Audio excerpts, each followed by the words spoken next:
저는 오늘 누가복음 17장 3절에서 4절 말씀을 가지고 올바른 신앙생활을 위한 주님의 가르침이란 제목으로 말씀을 나누겠습니다. 한 번쯤은 우리가 하나님께서 내 인생을 얼마나 기억해 주실까, 이러한 생각을 한 번쯤 해볼 만도 합니다. 여러분의 나이가 지금 적으면 한 20, 많으면 8, 90이 될지라도 하나님께서 내 인생 전체를 인정해 주실까? 근데 성경은 그렇게 말하지 않습니다. 성경은 하나님께서 인정해 주시는 우리의 날수가 있습니다. 모세는 노년의 마지막에 이렇게 고백을 합니다. 시편 90편 10절과 12절 말씀을 읽어보면 우리의 연수가 70이에요. 강건하면 80이라도 그 연수의 자랑은 수고와 수고일 뿐이요 신속히 가니 우리가 날아가나이다. 우리에게 우리의 날 계수함을 가르치사 지혜로운 마음을 얻게 하옵소서. 이 모세는 우리를 향해서 우리가 이 마지막 때 하나님의 지혜로운 마음을 가져야 되는데, 그 지혜로운 마음이 무엇인가? 오늘 말씀해 보니까 우리에게 우리의 날 계수함을 가르치사, 이것은 다른 것이 아니라 하나님께서 우리의 하루하루를 계산해 주신다는 거예요. 우리의 하루하루가 하나님의 삶에 인정되고 기억될 때 그것은 우리에게 놀라운 축복과 능력이 되는 줄 믿습니다. 사실 우리가 구원받기 전에 우리의 삶은 하나님께 인정된 삶이 아닙니다. 하나님께 이제 구원받고 나서 이제 여러분들이 하나님을 섬겼던 모든 시간과 그 모든 하루, 모든 한 달, 우리의 생애가 하나님께 기억되는 걸 분명히 아시기를 바랍니다. 특별히 우리가 주님을 섬길 때 특별히 합당한 올바른 교회 생활을 할 때 이 교회 생활의 모든 것은 하나님이 기억되고, 그 합당한 교회 생활은 우리에게 이 땅에서 축복을 누리는 길이 되는 것을 분명히 아셔야 됩니다. 디모데전서 3장 13절 말씀을 합독하면 집사의 직분을 잘한 자들은 아름다운 지위와 그리스도 예수 안에 있는 믿음의 큰 담력을 얻느니라. 오늘 말씀 보니까 집사의 직분을 잘한 자들, 원래 신약 성경에 보면 교회 안에는 일반적으로 직분이 두 개가 있어요. 성경적인 이 직분의 두 개는, 첫 번째는 집사라는 직분이에요. 집사라는 뜻은 원래 봉사한다 이런 뜻이에요. 봉사한다. 우리가 집사님 이런 뜻을 이런 부를 때마다 그것은 뭐야? 하나님을 위해서, 그리스도의 몸된 교회를 위해서 봉사한다. 그리고 이제 이 교회를 이끌어가는 이 목회자들, 그것을 나는 신약 성경에는 보통 장로, 감독이라고 표현을 하고 있어요. 일단은 두 가지 직분이 있습니다. 보통 일반적인 우리 성도들은 다 집사라고 표현할 수 있는데, 오늘 말씀해 보니까 집사의 직분을 잘한 자들은 아름다운 지혜와 그리스도 예수 안에 있는 믿음의 큰 담력을 얻는다니까, 우리가 합당한 올바른 봉사를 교회에서 잘하면 하나님께서 우리의 모든 삶을 기억하시고 계수해 주시고 재산해 주신다는 그런 뜻을 가지고 있습니다. 그러니까 여러분들이 올바른 교회 생활을 하게 되면 하나님이 여러분의 삶을 인정해 준다는 거예요. 그래서 우리가 합당한 올바른 교회 생활은 하나님의 축복을 누리는 길이다. 한번 따라 합시다. 교회 생활은 하나님의 축복을 누리는 길입니다. 보통 개인적으로 내가 신앙생활을 열심히 하면 복을 받는다고 생각을 많이 하겠지만 사실 거기에는 어느 정도 한계가 있습니다. 그러나 여러분들이 올바로 교회 생활에 들어와서 함께 같이 봉사하고 예배하고 주님을 섬기면 생각지 못하는 큰 은혜와 축복을 더하실 줄 믿습니다. 그러면 하나님의 축복을 누리는 길은 무엇인가? 교회 생활인데, 그러면 어떻게 우리가 교회 생활을 해야지 하나님이 인정해 주시는가? 여러분들이 하나님의 축복을 누리는 교회 생활을 잘 하려면 주님이 가르쳐준 몇 가지 길을 알아야 됩니다. 여러분들이 교회 생활하고 주님을 위해서 봉사할 때 이 몇 가지만 기억한다면 좋은 일이 있습니다. 첫 번째, 우리가 주님을 섬길 때, 교회 생활할 때 꼭 기억해야 될 것은 다른 사람을 실족하게 해서는 안 된다. 우리 하나님 말씀 17장 누가복음 1절로 2절 말씀을 합독하면 예수께서 제자들에게 이르시되 실족하게 하는 것이 없을 수 없으나 그렇게 하게 하는 자에게는 화로다. 그가 이 작은 자 중에 하나를 실족하게 할진대 차라리 연자 맷돌이 그 목에 매여 바다에 던지는 것이 나으리라. 오늘 분명히 말씀합니다. 제자들에게 말씀하시기를 실족하게 하는 것이 없을 수는 없지만 실족하게 하는 자에게는 화가 있을 것이다. 여러분들도 알게 모르게 시험에 들은 적이 있을 겁니다. 또 마음의 교회 생활에서 다른 사람에게 상처를 받은 적도 있고, 또 어떤 그런 일로 인해서 신앙에 넘어져서 교회를 떠나고 교회를 오랫동안 안 나온 적도 있을 것이요. 근데 그 이유는 뭐예요? 누군가가 나를 실족하게 했고, 누군가가 나를 넘어뜨렸고, 누군가 때문에 내가 시험에 들어서 그래요. 혹시 여러분이 저 때문에 시험 들었다면 이 시간에 용서하길 바랍니다. 그래서 난 담임 목사님 보고 싶지 않아, 난 옮길 거야. 그것도 뭐예요? 시험에 든 거죠. 시험에 넘어진 거죠. 실족한 것이죠. 어쩌든지 우리 신앙생활 중에 하나는요, 다른 사람을 넘어지게 해서는 안 돼요. 믿으시면 아멘. 여러분 솔직히 다른 사람을 좀 시험 들게 한 것 같아요? 안 한 것 같아요? 별로 그냥 봉사 안 한 사람은 그런 느낌이 별로 없어. 그냥 같이 늘 봉사하다 보면 서로 성격도 안 맞고 의견도 안 맞고, 그러다 보면 화를 내고 주장하다 보면 상처를 받게 돼요. 우리가 그런 적도 많습니다. 그래서 사람들은요, 사실 이 부족한 연약함을 가지고 있기 때문에 내가 상처를 주든지 상처를 받든지 둘 중에 하나에 대부분 걸려 있어요. 상처를 많이 주는 사람이 또 어떻게 보면 상처도 가장 많이 받는 것 같아요. 일단 우리가 올바른 교회 생활을 하나님께서 인정해 주는 축복된 생활을 하려면 다른 사람을 실족하게 않게 해야 된다. 그래서 여러분들이 어떤 행동이나 어떤 언어나 모든 어떤 약속 같은 것도 잘 믿음 안에서 잘 지킬 수 있는 우리 모두가 돼야 될 줄 믿습니다. 오늘 아주 경고의 말씀인데 뭐라고 써있습니까? 혹시 만약에 다른 사람을 실족해 하면 연자 맷돌, 여러분 맷돌이 얼마나 무겁습니까? 연자 맷돌을 목에다 딱 달아가고 물속에 던지면 이게 빠져서 못 나오고 어때? 거기서 고통스러워 죽을 겁니다. 이것이 더 나을 거라는 거예요. 영원한 심판 지옥불에 가서 던져지는 고통보다 어쩌면 더 이것이 더 나을 수 있다. 이만큼 심각성을 예비하는 거야. 다른 사람을 시험 들게 하면요, 거기에 대가가 분명히 있다. 왜? 이 땅의 모든 것은 심은 대로 거둡니다. 별로 좋은 말은 아니지만, 일단은 무서운 말이지만, 일단은 심은 대로 거두기 때문에 우리가 다른 사람을 시험 들게 하면 거기에 대한 어떤 징계와 어려움이 따를 수 있다. 그래서 빨리 여러분들 다른 사람을 시험 들게 했으면 빨리 용서도 구하는 그런 마음도 사실 있어야 됩니다. 교회에서 봉사하다 보면요, 특별히 열심히 하는 사람들을 보면요, 열심히 하다 보니까 자기 생각과 자기 주장과 자기 의견이 강해요. 그러니까 다른 사람들 무시하면서 막 하니까 옆 사람들이 시험에 드는 경우가 실제로 많죠. 그래서 어떤 사람은 내가 교회에서 봉사를 많이 했어. 예를 들어서 집을 준다고 표현을 하면 내가 한 열심히 해서 내 1, 2층 줬어. 근데 보이지 않는 데서 3, 4층은 무너뜨렸어요. 그런 봉사가 참 많습니다. 일을 좀 했지만 많은 일들을 더 어렵게 만들고 꼬이게 만들고 힘들게 만드는 그런 봉사가 얼마나 많은지, 그것을 바로 우리가 실족해고 시험 들게 하고 넘어지게 했다. 그래서 여러분 마음속에 항상 하나님, 내가 어떤 상황 가운데 우리 모든 성도들로 하여금 나로 인하여 시험 들지 않도록, 넘어지지 않도록 하나님 은혜를 더하여 주시옵소서. 여러분들이 다른 사람을 넘어지지 않게 한다면 그것은 우리에게 놀라운 축복과 은혜가 함께 할 줄 믿습니다. 바울 같은 경우에는 이렇게 고백합니다.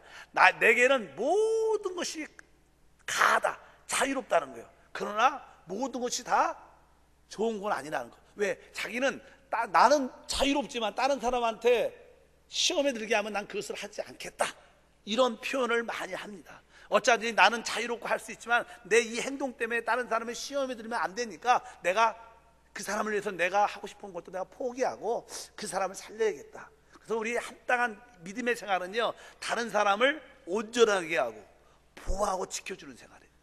믿으시면 아멘. 내 생활도 내 믿음도 중요한 것처럼 다른 사람의 믿음과 생활도 중요하기 때문에 어쩐지 서로 봉사하면서 그 사람을 온전케 하고 보호하고 지키는 것이 하나님이 가장 기뻐하는 것인 걸 분명히 알아야 될 줄 믿습니다. 그래서 우리는 다른 사람에게 상처를 줘서는 안 되고 다른 사람을 넘어뜨려서도 안 된다는 것을 꼭 기억해라. 제가 선교지에서 또 이렇게 여의도 순복음교회에서 이렇게 여러 가지 교회에서 이게 섬기면서 어떤 한두 분 때문에 교회를 떠난 분들을 내가 알고 있습니다. 워낙 그분한테 상처를 많이 받으니까 그래도 나는 담임 목사로서 또 교육자로서 기도도 해주면 이렇게 위로도 받다가 내가 전사님 보고 내가 목사님 보고 담임 목사님 보고 교회 나오고 싶다 이렇게 나왔다가 그 사람 얼굴을 딱 보면 옛날에 쓴물이 쫙 올라와갖고 다시 막 팔발이 떨리고 얼굴이 안 보고 싶다는 거야. 그래서 목사님은 우리 전사님도 좋지만 제가요 그냥 그분만 보면 막 심장이 뛰어가고 교회 못 오겠어요. 죄송해요. 그리고 다 여의도로 가시다. 그런 분도 사실 있습니다. 그게 얼마나 무서운 건 알아야 돼요. 어쩐지 우리는 다른 사람에게 시험이나 상처를 주지 않는 지혜로운 사람이 돼야 된다. 그래야 하나님 우리에게 큰 복을 주실 줄 믿습니다. 두 번째는요, 이제 중요한 것 중에 하나는 우리는 항상 다른 사람을 용서할 수 있는 마음을 줘야 돼요. 사실 우리는 아까 말씀드렸죠, 우리가 시험에 들든지 아니면 내가 시험을 받든지 둘 중에 하나예요. 그렇기 때문에 우리가 많은 경우에 또 시험에 듭니다. 우리가 시험에 들어 내가 넘어지면 실족할 때가 있어요. 그럴 때 어쩌든지 나를 실족한 그 사람을 기쁨으로 어떻게 내가 용서한다 그런 마음이 있어야 돼요. 성경은 이렇게 말합니다. 3절과 4절 말씀을 읽어보니까 너희는 스스로 조심하라. 만일 내 형제가 죄를 범하거든 경고하고 회개하거든 용서하라. 만일 하루에 7번이라도 내게 죄를 짓고 7번 내게 돌아와 내가 회개하노라 하거든 너는 용서하라 하시더라. 여러분, 우리에게 어떤 한 사람이 잘못할 수 있죠.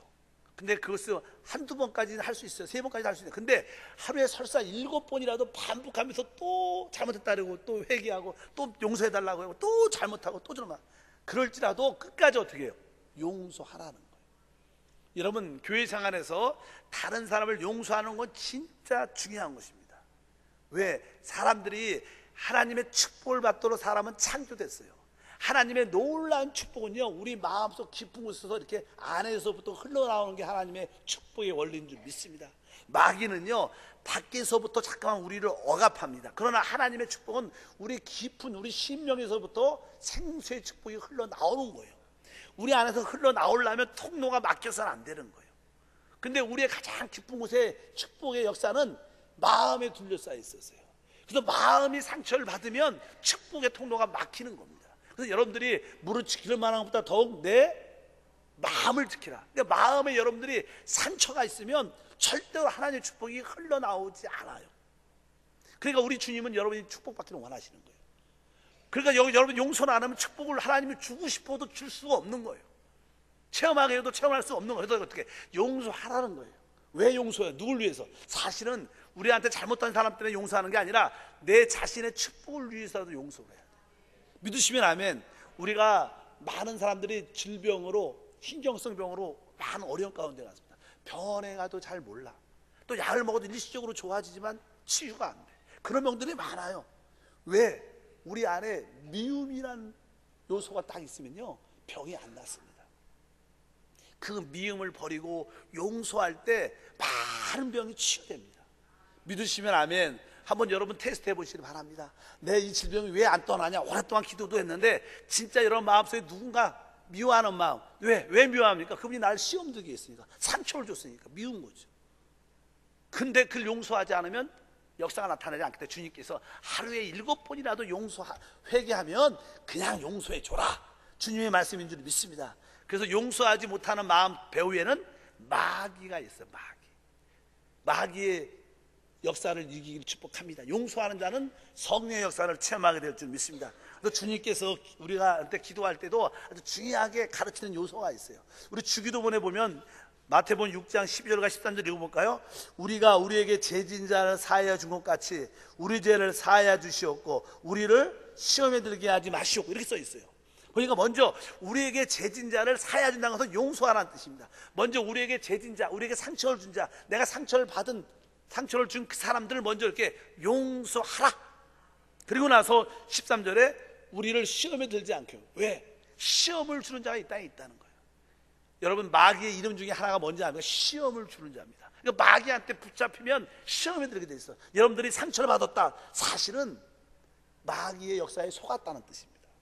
여러분에게 넘어졌다, 그것은 사실 마귀의 시험에 속았다는 뜻을 가지고 있어요. 그래서 여러분들이 어찌하든지 시험에 들지 않도록 도와주시옵소서. 마귀에게 미혹당하지 않도록 도와주시옵소서. 그것을 이기는 길이 뭐냐? 용서다.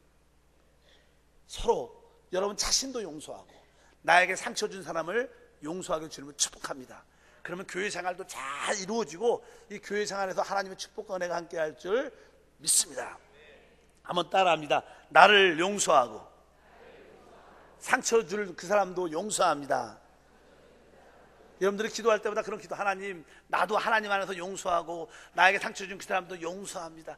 용서합니다. 그런 고백을 자꾸만 혹시 어떤 분들은 부모님한테 상처받은 사람도 있어요.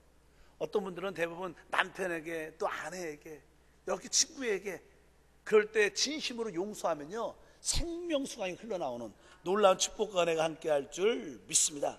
그래서 여러분들은 진정한 용서는 실제로 우리 자신을 위한 것이고 하나님의 축복을 누릴 수 있는 하나님의 길이기 때문에 하나님은 끝까지 우리에게 용서를 원하시는 줄 믿습니다. 오늘 다시는 여러분 안에 그동안 오랫동안 믿음, 미움도 다 사라지고 영적인 해방과 자유를 얻기를 축복합니다. 세 번째로 우리가 올바른 교회 생활을 하기 위해서는 항상 믿음으로 반응하고 믿음으로 살아야 돼요. 우리 신앙생활은 믿음의 생활입니다. 믿음만이 하나님을 기쁘시게 할 수 있다고 성경은 분명히 말씀합니다. 그래서 여러분들이 모든 것을 바라볼 때 뭐로 바라봐야 돼요? 믿음으로 바라봐야 됩니다. 우리는요 하나님께서 영원전에 선택했고 때가 돼서 하나님께서 우리를 불러주셨고 지금 뭐예요? 하나님의 자녀로 한세교회를 섬기는 줄 믿습니다. 지금 이루어진 이 모든 일들이 누구 안에서? 하나님 안에서 일어났어요. 그래서 하나님은 여러분을 하나님의 손 안에 붙잡고 있습니다. 그렇기 때문에 여러분들은 내게 일어나는 모든 환경과 상황은 다 하나님 안에 있다. 이것을 기억하셔야 돼요. 그러니까 조금 고난의 환경, 꼬인 환경, 어려운 환경도 어디서? 하나님의 손 안에 있으니까 결국 이것이 변해서 나에게 좋은 축복으로 나타날 것이다. 이러한 확실한 믿음과 은혜가 여러분과 함께 있기를 주님을 축복합니다. 성경 말하죠. 하나님을 사랑하는 자, 그 뜻대로 부르심을 입은 모든 자들은 모든 것이 합력하여 선을 이룬다. 어떻게 모든 것이 합력하여 선을 이룬다. 그것이 고난과 어려움일지라도 결국 이것은 합력하여 선을 이룬다. 왜? 우리의 삶은 하나님의 손 안에 있어요. 그래서 항상 믿음으로 바라봐야 돼. 보이는 그대로 바라보지 말고 지금은 고난이지만 그 배후에 하나님의 역사, 섭리, 안배가 있는 것을 믿으시기를 축복합니다. 결국 이것이 변화해 나에게 축복이 된다. 또 이 시대뿐만 아니라 영원한 시대에 축복이 되는 것을 확실하게 알기를 주님으로 축복합니다. 제가 가장 많이 신약 선포하는 것 중에 하나가 뭔지 아십니까? 우리 모두는 하나님의 영광스러운 아들로 세워지는 가운데 있습니다. 여러분들은 마침내 하나님의 영광스러운 아들로 세워져서 이 온 우주와 이 땅을 상속자로 얻을 거예요. 주님과 공동왕이 돼서 이 모든 것을 다스릴 거예요. 그 상속왕이 되기 위해서 우리는 지금 변화를 받아요. 지금 우리는 다 변화 가운데 있어요. 그래서 우리에게 다가오는 고난과 어려움은 우리를 죽이지 않습니다. 우리를 어떻게 변화시키고 하나님의 왕자로 세우는 그런 길이라는 거예요. 우리는 절대로 멸망하지 않습니다. 우리는 절대로 실망하지 않아요. 실패하지 않습니다. 왜? 하나님의 섭리 하나 있기 때문에. 이렇게 긍정적으로 바라보고 믿음으로 바라보면 우리 주님이 내 믿음대로 될지어다. 합력하여 모든 것을 선으로 바꾸는 역사를 우리 모두가 간증하게 될 줄 믿습니다. 특별히 우리 하나님은요 여러분의 삶에 가장 필요한 것이 무엇인지 알아요. 우리는 현실밖에 몰라요. 오직 먹고 마시고 입는 것께 늘 그런 것만 구하지만 하나님은 영원함을 위해서 여러분을 준비하고 계세요. 성경은 이렇게 말합니다. 요한일서 2장 16절 17절 말씀을 읽어보면 이는 세상에 있는 모든 것이 육신의 정욕과 안목의 정욕과 이 세상의 자랑이니 다 아버지께로 온 것이 아니요 이 세상으로부터 온 것이라. 이 세상도 그 정욕도 지나가되 오직 하나님의 뜻을 행하는 자는 영원히 거하느니라. 일반적으로 보통 사람들은 육신의 정욕을 위해서 안목의 정욕을 위해서 이 세상의 자랑을 위해서 자꾸만 하나님께 구하지만 이런 것들은 다 진짜 하나님께 온 게 아니에요. 여러분 알다시피 앞으로 우리 안에 있었던 모든 이 세상, 우리 안에서 역사했던 모든 정욕들은 다 사라진다는 거예요. 그러나 하나님 뜻을 행하는 자는 영원한 것처럼 하나님은 현재보다 우리의 영원한 진정한 삶을 위해서 준비하고 계시다는 거예요. 그래서 여러분들이 모든 것을 믿음으로 바라봐야 된다. 그럴 때 여러분에게 올바른 승리의 축복이 함께할 줄 믿습니다.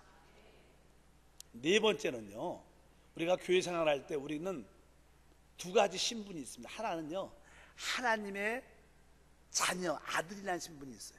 그리고 우리는 또 하나, 하나님의 종이라는 신분이 하나 있습니다. 그래서 우리는 한편적으로 하나님의 자녀로서 마음껏 누려야 되고 또 한편적으로 하나님의 일꾼으로서 우리가 충성되게 하나님을 위해서 봉사를 해야 돼요. 아까 그러잖아요. 우리의 봉사와 섬김은, 우리의 봉사와 섬김의 그런 의미는 우리가 하나님의 종으로서 일을 해야 된다는 거예요.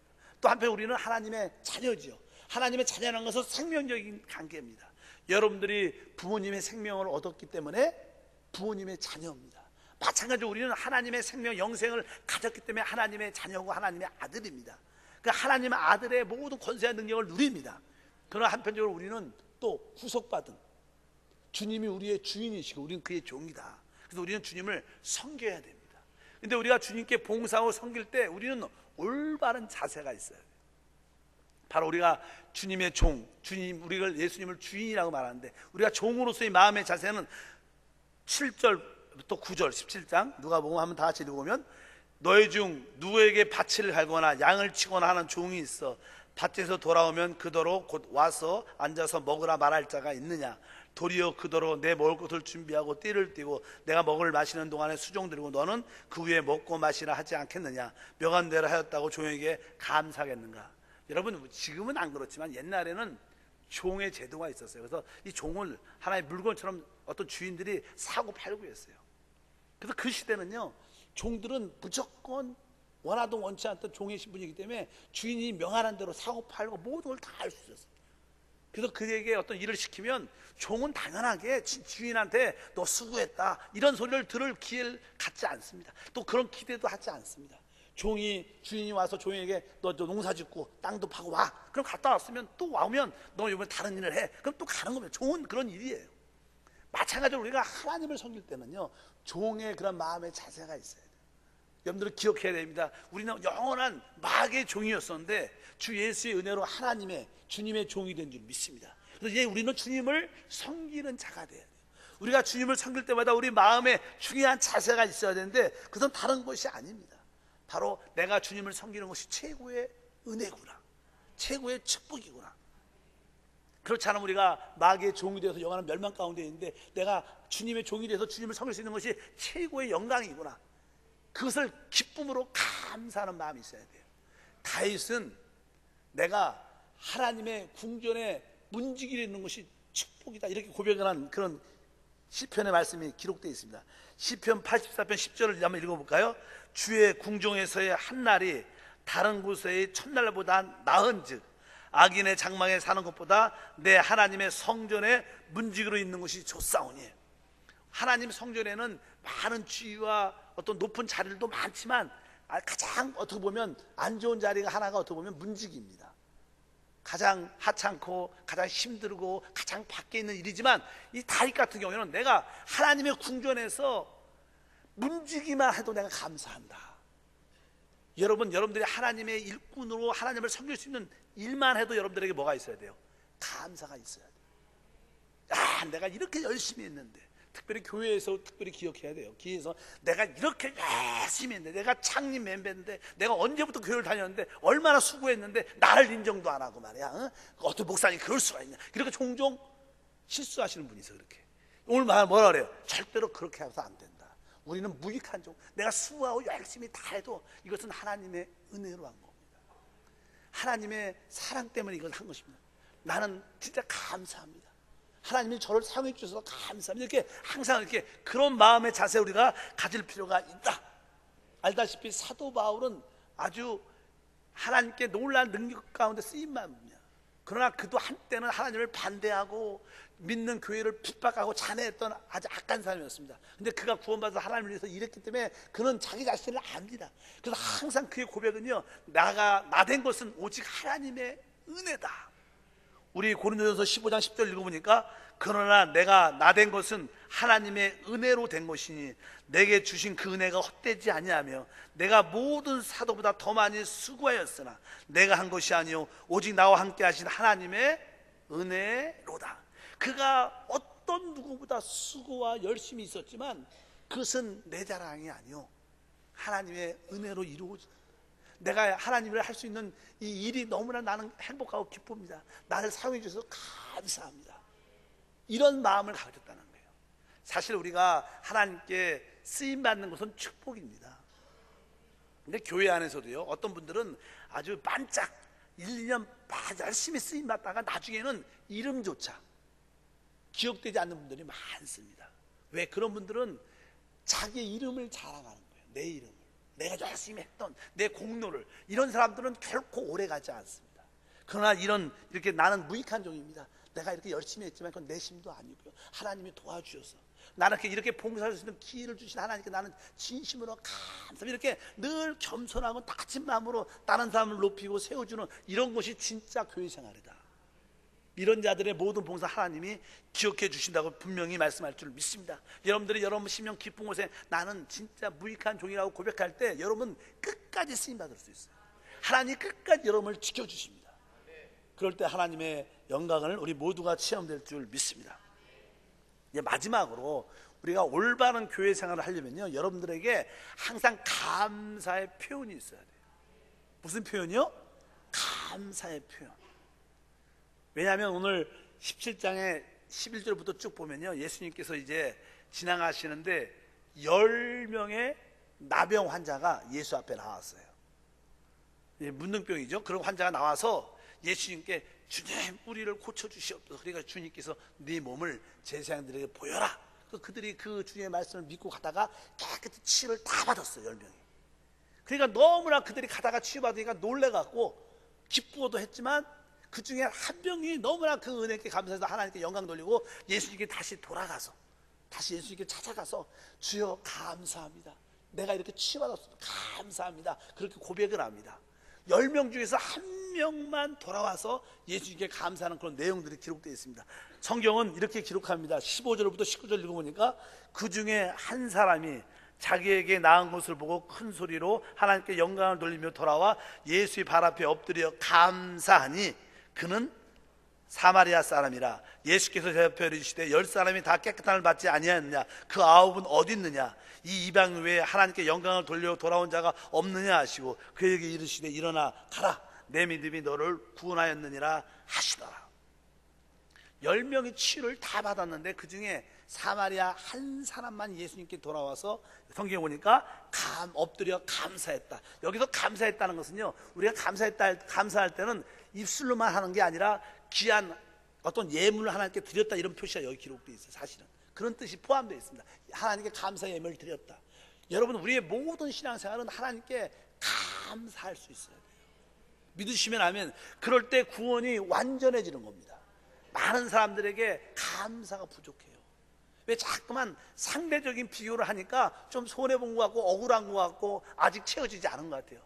그러나 하나님과 나의 관계만 생각을 하면요, 작은 일에도 뭐가 있어요? 감사할 수 있어요. 참된 신앙인은 감사를 할 줄 아는 자. 우리는 서로에게 어떻게 감사해야 돼요. 우리가 종종 우리 주일날 이렇게 예배가 끝나면 이 만나 성교에서 우리 여성 우리 집사님들이 교구별로 식사도 국수도 준비하고 또 이렇게 남성들 이렇게 두 분씩 이렇게 설거지도 해주고 그래요. 그렇게 이렇게 하시는 분들을 보면 여러분들이 한번 이렇게 수고해 감사합니다 손이라도 한번 잡아줘요. 믿으시면 아멘. 그럼 우리 봉사하는 분들은 아유 우리 음식 국수를 먹어주셔서 감사합니다. 이렇게 서로 어떻게 해야 돼? 감사를 해야 된다는 거예요. 감사를 해야지 모든 거에 활력이 있습니다. 믿으시면 아멘. 작은 일에 감사하면요 좋은 일이 생기게 돼 있어요. 작은 감사에 우리 안에 기쁨, 엔돌핀이 나오게 돼 있다는 거예요. 그래서 신앙생활은 서로 뭐 하는 거예요? 감사하는 거예요. 작은 일부터 감사하면 여러분에게 더 좋은 일이, 더 큰 일이 넘쳐날 줄 믿습니다. 하나님을 안다는 것은요 하나님의 사랑을 안다는 것이고 또 하나님의 은혜를 안다는 것이고 하나님의 긍휼을 안다는 거예요. 하나님의 사랑을 알고 하나님의 은혜를 알고 하나님의 긍휼을 알면 우리는 감사할 수밖에 없어요. 하나님을 모른다는 것은 다른 뜻으로 감사를 모른다는 거예요. 여러분들 삶 속에 진짜 감사하십니까? 특별히 교회 때문에 감사하고 우리 사역들 때문에 감사하고 우리 재익 때문에 감사하고 우리 서로 때문에 감사한 마음이 있으면 여러분들은 올바른 신앙인입니다. 여러분들이 하나님께 감사, 모든 사람들에게 감사하는 그런 표현이 넘치기를 축복합니다. 만약에 우리가 감사의 표현이 없다, 그 결과가 무엇이냐? 하나님의 사랑과 은혜와 긍휼을 받지 않았다는 뜻을 갖고 있어요. 성경은 이렇게 말합니다. 시편 50편 22절에 한번 읽어볼까요? 하나님을 잃어버린 너희여 이제는 이를 생각하라. 그렇지 아니하면 내가 너희를 찢으리니 건질 자가 없으리라. 여기 보면 22절에 하나님을 잃어버린 너희여, 하나님을 잃어버린 너희여, 무엇을 잃어버렸다는 거예요? 감사를 잃어버렸다는 거예요. 하나님의 사랑도 모르고 은혜도 모르고 긍휼도 모르니까 감사를 잃어버리니까 하나님이 결국 너희를 찢어버리고 건질 자가 없을 것이다. 그런데 반대로 하나님께 감사하는 자, 은혜를 알고 사랑할 국률을 아는 자에게는 어떤 일이 일어나냐. 23절 다 같이 한번 읽겠습니다. 시작. 감사로 제사를 드린 자가 나를 영화롭게 하나니 그의 행위를 옳게 하는 자에게 내가 하나님의 구원을 보이리라. 그러니까 여러분들이 하나님께 감사하고 서로에게 작은 일에 감사할 때 그것은 하나님을 영화롭게 하는 거예요. 교회 생활은 하나님을 기쁘게 하는 겁니다. 하나님께 영광 돌리는 것입니다. 그건 무엇입니까? 서로 감사하는 거예요. 오늘 서로에게 만날 때 집사님을 볼 때마다 나는 늘 기쁨이 있고 감사합니다, 이런 표현들을 서로 하시기를 축복합니다. 또 우리 남성교회 봉사할 때, 여성교회 봉사할 때 여러분들 지나가면서도 한마디로 아유 집사님 수고해 감사합니다. 그러면 우리 집사님들은 아유 우리 예배 오셔서 감사드립니다, 이렇게 서로 감사하는 거예요. 오늘 남편과 아내 서로 감사하기를 축복합니다. 자녀는 부모님께 감사하고 감사해야 참된 신앙생활의 요소를 소유할 수 있다. 그것은 우리에게 놀라운 축복을 누리는 길이 되는 줄 믿습니다. 하나님은 여러분의 인생 모두를 다 인정하지 않습니다. 하나님이 계산하시는 날이 따로 있어요. 그것은 바로 복음 안에서 주님을 섬겼던 것만 기억납니다.